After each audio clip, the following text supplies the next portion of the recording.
Welcome everyone on today's Metal3 Community meeting. Today is the 29th of March 2023. My name is Adam Rosman. I will be your host today. And just to mention, the meeting is recorded, and a big thank you for Furkat for hosting the community meeting for these last two weeks. I had either 1 week I had technical problems, the other week I was sick, so it was a great help, and you can find all the videos uploaded on YouTube. Okay, so as usual, we will start with introductions, but there are only 4 of us now, and everyone was already participating on this meeting for a long time. The Ironic PTG is going concurrent to our meeting this week, so I don't expect many participants. So let's just begin.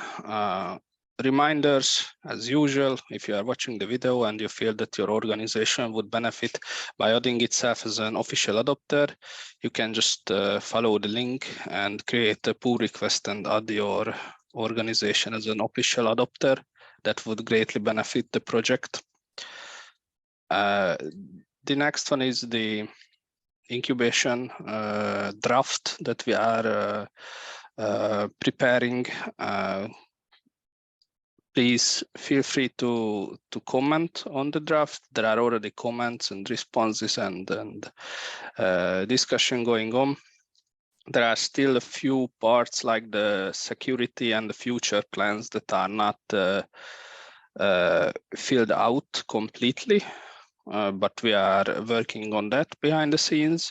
And if you register to HackMD and follow the link, you can add your comments. And I will address them at some point. And if you are interested about the incubation, then you can go to the CNCF talk processes and check the incubation diagram or the description. So that's it about the reminders. As I see, there are no new review requests, so we can skip that. There would be one agenda point from me. On the 17th of March, the ESG team, our team, had a discussion internally about the future of Metal3 project, and we came up with a few bullet points as the result of the discussion. And we plan to propose our own planning event, PTG or gathering, where we would discuss with other community members that how should we prioritize features, what features should we plan, what are the industry pressures, and what should we prepare our project for the future. So the same way you can follow this link. If you sign into HackMD, you can comment on this or your own ideas. This is just a draft. This is just a collection of ideas. I think because today there are not many participants, as there are other events going on, we can continue the discussion next week and find a suitable time for this PTG or planning meeting. Do you have any comments related to this?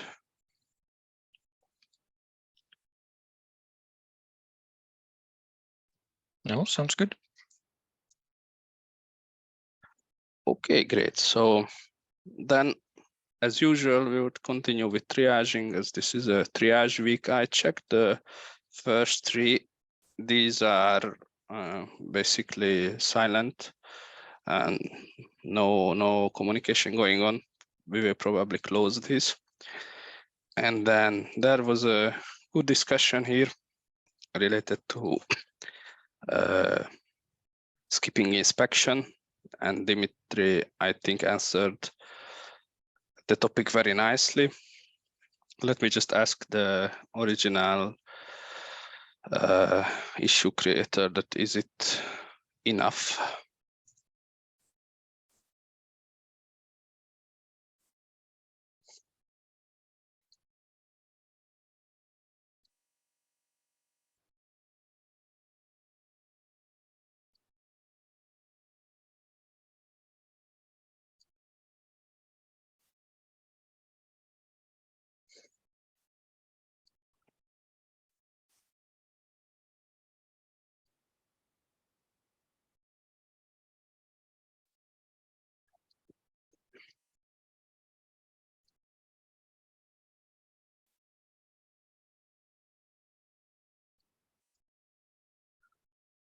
Okay, that's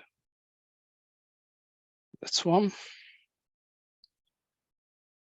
And the next one is, I think this will be a duplication because I read it. Yeah, so both of you are here who discussed this topic. I have not read this issue before. It's quite long, but I see that. Hello. Yeah, if you would like, you can please feel free to explain it. Sure. So thanks a lot for showing my issue. So I'm actually continuing this in Slack with also Furkat, and yeah, I'm just waiting for some analysis of my logs, because basically the problem is that I successfully provision the machines through the bare metal operator. So if I change the image and so on fields, they get successfully provisioned. But when I try with cluster API and I just generate through the cluster CTL and the variables, the manifests, nothing happens. So the machines stay in available state, and we can see any log of any possible issue. So I'm a bit trying to see in the logs also with the other maintainers if we find anything. Okay, I might have seen parts of your discussion, but I have not dwelled deep on that. But Leonard, your opinion was that this is a duplication of 820, which is... Yeah, I should probably comment. It's not that, based on further discussions on Slack. I remember you tried adding these data templates, and it did not solve the issue. So it seems something else is going on. But yeah, I haven't had time to look through all of the logs and everything yet. I'll try to get some time for that tomorrow, hopefully. Yeah, but I can comment there that it's not a duplicate, at least. So we should not close it for that reason.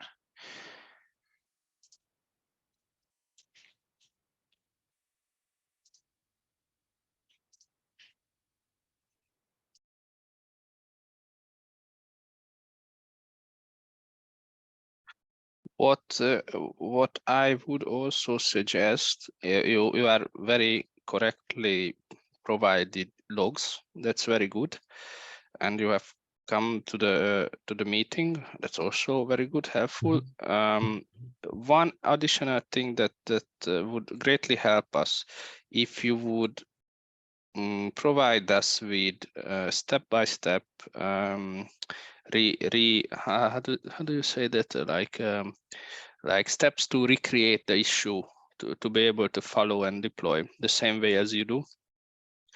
That might help us a bit speed up this investigation. Okay.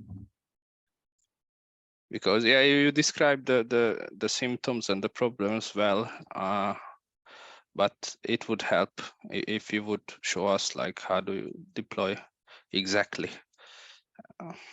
Yeah. So yeah, I just used this deploy sh script basically, and I didn't show it, but I had to modify some variables there because there were hard-coded, but I really didn't. Yeah, actually, I changed something because actually I had another problem that someone else helped me.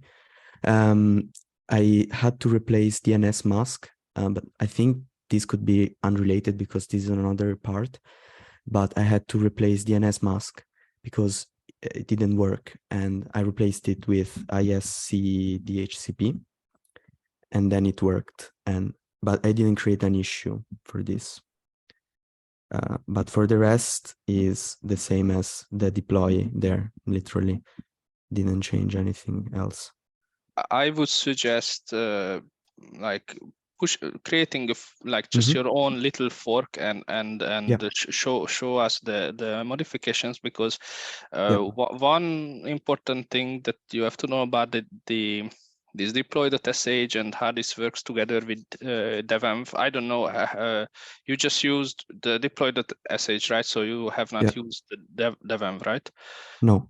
Okay, so these are quite brittle, in my opinion. So changing the DNS mask can easily affect a lot of things. Like DNS mask in our situation is responsible for providing DHCP, IPXE server, IPXE bootp protocol. So it touches a lot of things. And yeah, it's just good to see exactly your code if it's possible. Okay. Okay, will do. Thank you. I have a comment here that yeah.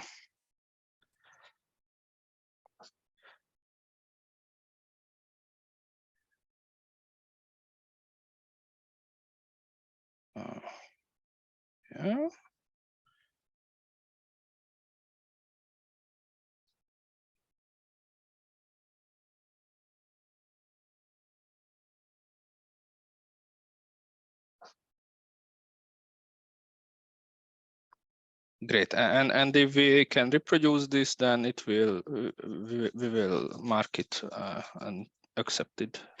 I just wanted to add that was there a difference? Like you did first manually try to provision a bare metal host, and then it worked, right? Yes. So then I'm thinking it should not be the DNS mask, or like, did you change anything more between like when you did it manually and when you tried with cluster API? No, I just edited the BMH and put the image there, and then it picked up the change and provisioned the host. Yeah, right. Yeah, I looked at, do you know Nordics?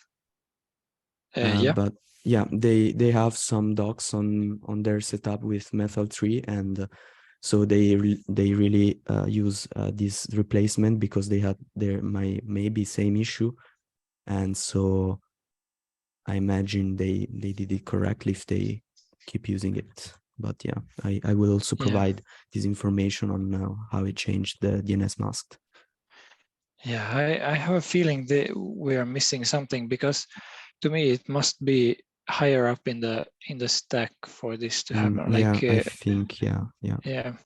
But as I said, I'll try to make some time to look through the logs a bit more tomorrow and hopefully have something. But thanks for showing up in the meeting. That's very helpful. Well, thank you for for giving me support. Yeah, also some extra info. Nordics are also we are Nordics, so so you can feel free to use all those materials and link those to me. We are familiar with those. One additional things: have you used IPAM in your work? So it's the IP assignment, right? The tool for. It's called IP address manager. Yeah. Yeah. No, I didn't. Okay.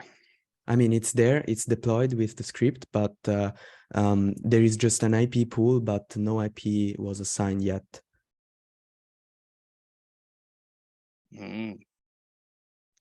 Could that be what it's waiting on? No, but if we don't use it, it should not like cause any problems. I don't remember if the deploy script. No, but I sent it to Furkat Gofurov, and he said nothing seems to be suspicious to me. Yeah, and I sent just the IP pool because the rest was empty, was not there. Yeah, It seems really weird to me, because really with the BMO it works, but with CAPI not. Yeah, we will be smarter if we see the code. Yeah. Okay, thank you. That was helpful, very helpful. We can continue. That was this one, right? I just have to check. Yes. And then this is from you, Leonard.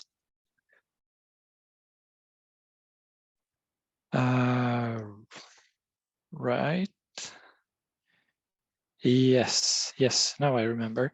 I opened this because of a comment in the at the bottom. You see a link to a copy issue. Because I opened basically the same issue with them, and they discussed it a bit and came to the conclusion, like the final comment here, is that they probably won't do anything on their side. The thing is, if I try to summarize,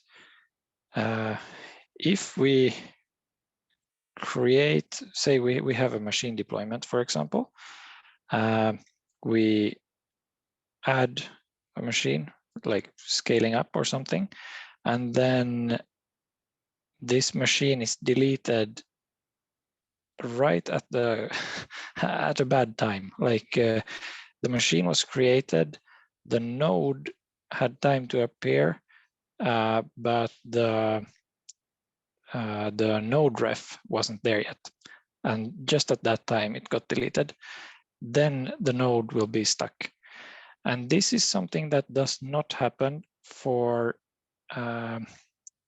providers that has cloud provider integration, like with AWS or Azure or OpenStack. It's not an issue because the cloud provider integration will see that, oh, the underlying resource is gone.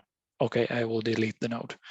But in our case, if we don't have a cloud provider, nothing will take care of that node, and it will get stuck.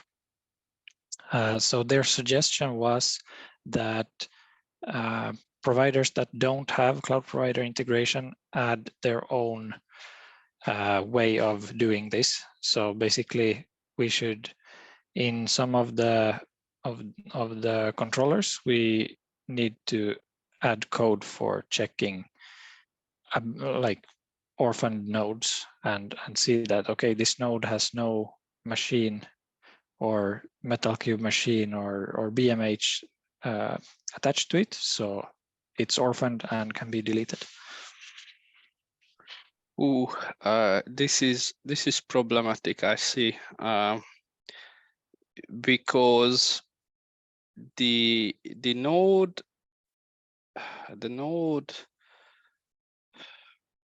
let me think.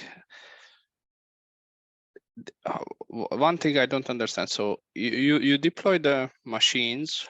The node is almost done, right? It's almost joining the cluster. Has it joined the cluster? It has joined the cluster. So it's just I don't remember which controller sets the node ref, but it's like the node has fully joined the cluster, but the controller did not have time yet to see that, oh, there's a node here, I'm adding the node ref. So that part did not happen.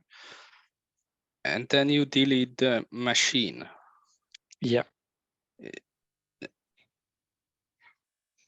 A machine without the node ref, and then the machine goes away and the node stays. I would expect that it stays. Yeah. But what logic would associate the two if the node ref is not present? The way the node ref is added is, I think, based on name. I think it's yeah, the machine always has the same name as the node, or there could be something else also, but that's at least the case in all our tests. So the controller. Oh, sorry. I'm missing. I'm messing up things. It's not it's the machine that never got the node ref. So the node all has, I think, some label that tells what machine it belongs to, and then the controller is supposed to check. Okay, here is a new node. It has this label, and then add the node ref on the machine. Yeah, I can think of two solutions. Either some periodic cleanup that looks up these for that controller, or what I can think of that at the time of what is weird to me is that you delete a node, machine, sorry. I'm wondering if we could walk in a different direction. So whenever you delete a machine, the controller has to look up a node with this label you mentioned, like checking all the nodes for this label. But I don't know how would that scale. I think it would be tricky to tell the difference then between because you create the machine first and only then the node shows up. So maybe, or how do you mean? No, I mean that in any case, when you delete a machine, whatever situation, there would be a check to check all the nodes in the same namespace for the label. But with that I have scalability fears, because what we are testing nowadays with 1,000 machines, looking and if they would live in the same namespace, like when you delete a machine, it would quickly look up all 1,000 nodes to look for the label for handling this edge case. And that might be a bit resource intensive, I don't know. Yeah, I'm a bit afraid it could be also an issue to, like, should it then wait for that node to appear? No, so it would basically be like a check before deleting. It would check that there is no node with this label, and then it would be fine, something like that. Yeah, that's what I was thinking, that before you delete it, it checks that that is there node with that label. But for that, I'm saying that if you scale that and you delete 500 machines, each 500 got this check and starts looking up all the nodes. So 500 times all the nodes. So it can get a bit resource intensive, if I'm thinking about. But the other thing is that there is not much point having a machine without a node ref, right? So could it be that could we do that the machine is not deletable if it has no node ref, or that's not a good way? No, that could be a deadlock, because if something is wrong with the provisioning goes bad or something, then we never get the node ref. So it must be deletable without it.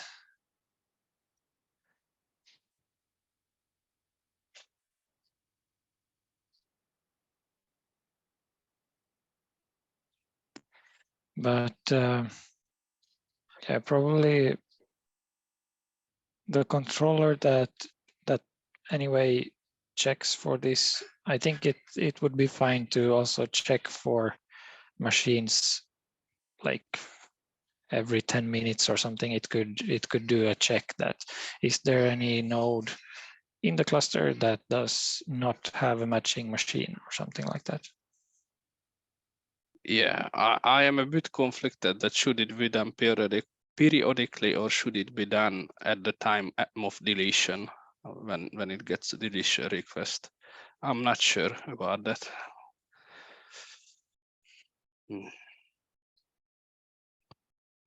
Yeah.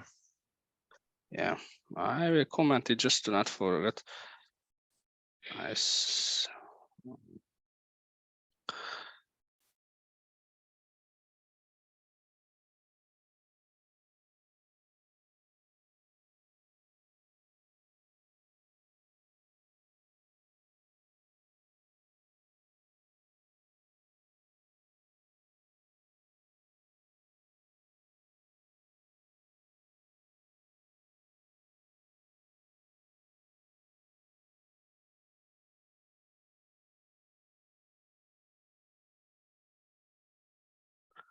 Okay.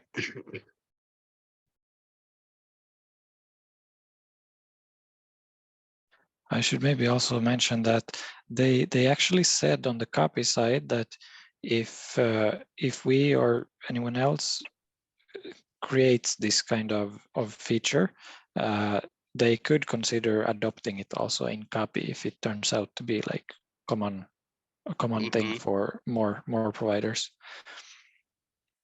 Could you please comment that there is a potential for copy adoption, because then it is even higher priority. Yep, sure. I'll add it. Thanks. Interesting. I think we have to. This is something worth discussing in our team also. I think this is something that is high priority for us personally. So I try to not forget this until tomorrow. Thank you for reporting this. No problem.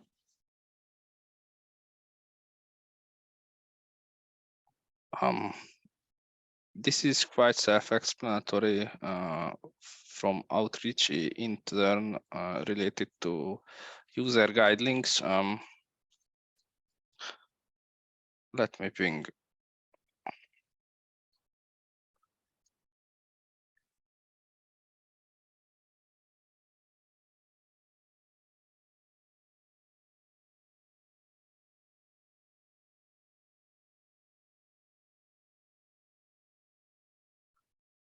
Let's first discuss this with the outreach mentors, and then that's it. We can check the stale. No stale. Wow. Nice. Frozen. Is there something new in the frozen?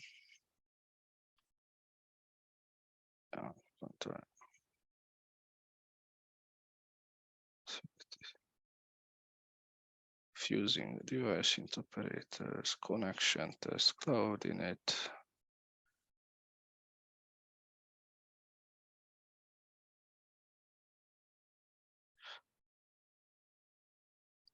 You know, this would be actually a cool feature, not even in devenv, but in the QBDM bootstrap operator.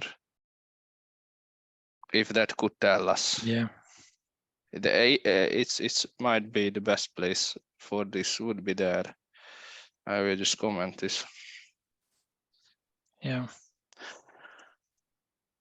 I think probably the reason it hasn't been done yet is it's a bit tricky, or like it's quite how should you say it, invasive maybe even. Like what would you check exactly to know this? Is it like SSH in and do something that it's a bit different access than just checking that the Kubernetes API is up? Not necessarily if it's implemented into the operator. But what I'm thinking is that the cloud init runs in these separate single shot system daemons. There are like 5 or 6 that are executed after each other, and it's easy to check their status. So basically, if although yeah, it's actually, I have to correct myself, not that easy, because they can fail silently. Like the daemon can exit with 0 exit status, but still fail the setup. Yeah, so it's actually not that nice, but it might be enough if just somehow the logs of these are collected, because but then actually, yeah, in like CI, in CI probably yes, collecting the logs, but probably like I think we already have some of the logs maybe, but it would be nice if it's somehow easier to notice, like there would be some kind of fail if this if the cloud init status was error. yeah, that would be nice. Even that wouldn't solve all the issue. As I mentioned, these daemons can exit with 0 and still fail to set up stuff. So Yeah, but yeah, I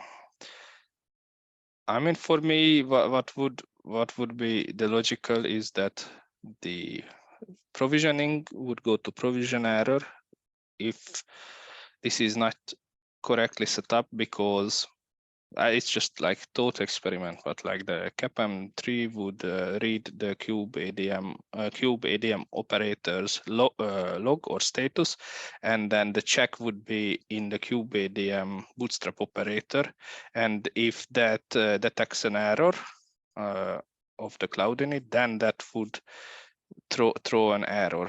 But I don't know how that would, like how that operator handles the different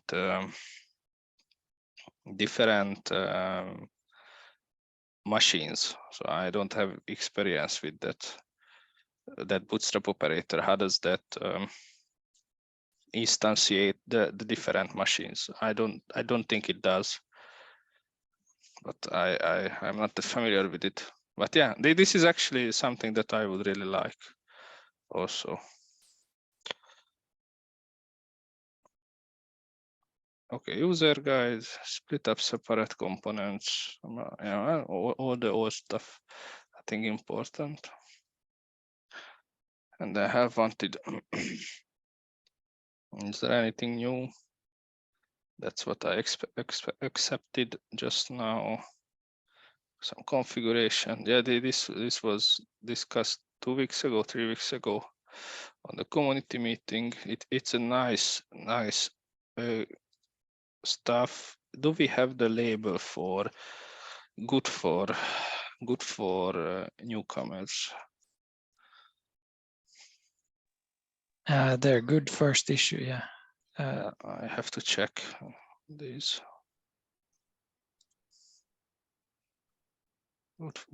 Just good first issue. Okay.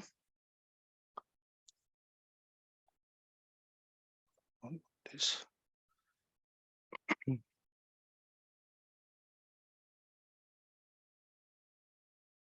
Good first.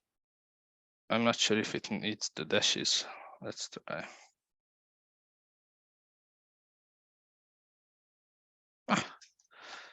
Nice.